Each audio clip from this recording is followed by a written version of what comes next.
Alwar news की reporter युवराज शर्मा के अनुसार रजत जैन ने आरोप लगाया है कि उसने हीरानंद प्राइड वॉक एकेडमी में 2 वर्ष तक गणित विषय को पढ़ाया, लेकिन एक बार भी वेतन नहीं दिया। वेतन मांगने पर एकेडमी संचालक वेतन देने की बजाय मानसिक टॉर्चर कर रहा है।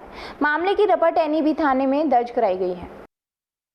नाम बताइए, क्या नाम? मेरा नाम रजत जैन है और मैं पिछले 2 वर्षों से प्राइड वॉक अकेडमी में कार्यरत हूँ। मैथ गणित विषय के अध्यापक के रूप में।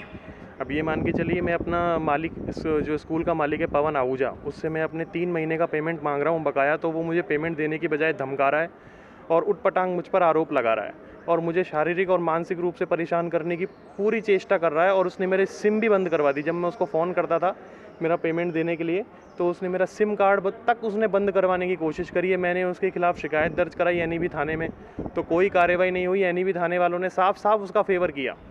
कृपया करके आप मुझे मेरा मानदेय दिलाने का कष्ट करें।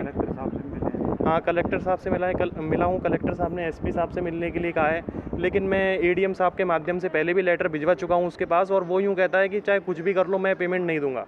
कहने का मतलब पूरी तरह दादागिरी पे और पूरी तरह अनुशासनहीनता पे उतर आया है वो, और उस पूरी तरह से उसने पथ भ्रष्ट वाले सारे कार्य कर लिए हैं। मैंने उससे खूब निवेदन कर लिया मेरा पेमेंट दे दीजिए, लेकिन बिल्कुल भी पेमेंट नहीं दे रहा है वो। एनईबी थाने में रिपोर्ट दर्ज करा रखी है? मैंने एनईबी थाने में शिकायत दर्ज करवाई थी। एनईबी थाने ने उसको बुलाया भी, तो एनईबी थाने वालों ने साफ साफ उसका फेवर किया।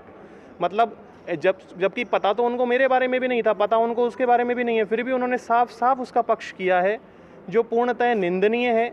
और एक जो प्रार्थी एनईबी थाने में जा रहा है अपनी शिकायत लेकर, आप उसको सांत्वना भरे शब्द तक आप उससे नहीं कह रहे हैं, बल्कि आप साफ साफ उसको दबाने की कोशिश कर रहे हैं। और एनईबी थाने में एक कांस्टेबल है राकेश, उनका इतना गंदा व्यवहार है। वो तो बिल्कुल सरेआम सामने वाले आदमी को ये चाहते हैं कि भाई तू तो कुछ दे मुझको। उनकी तो बातों से ही ऐसा प्रतीत होता है कि जैसे न जाने इन पर किसी ने बोझ डाल दिया, और यूँ और कहते हैं कि हम कुछ नहीं कर सकते। अगर पुलिस कुछ नहीं कर सकती तो त्यागे फिर अपने काम को। फिर जनता कानून अपने हाथ में लेगी, फिर पुलिस यूँ कहेगी कि आपने कानून अपने हाथ में क्यों लिया। अगर जब पुलिस विभाग के अधिकारियों के पास जाते हैं, एनईबी थाने में हम गए, तो वो कहते हैं कि सर हम इसमें कुछ नहीं कर सकते। नहीं कर सकते तो फिर हम कानून हाथ में लेंगे, फिर आपको ऑब्जेक्शन क्यों होगा।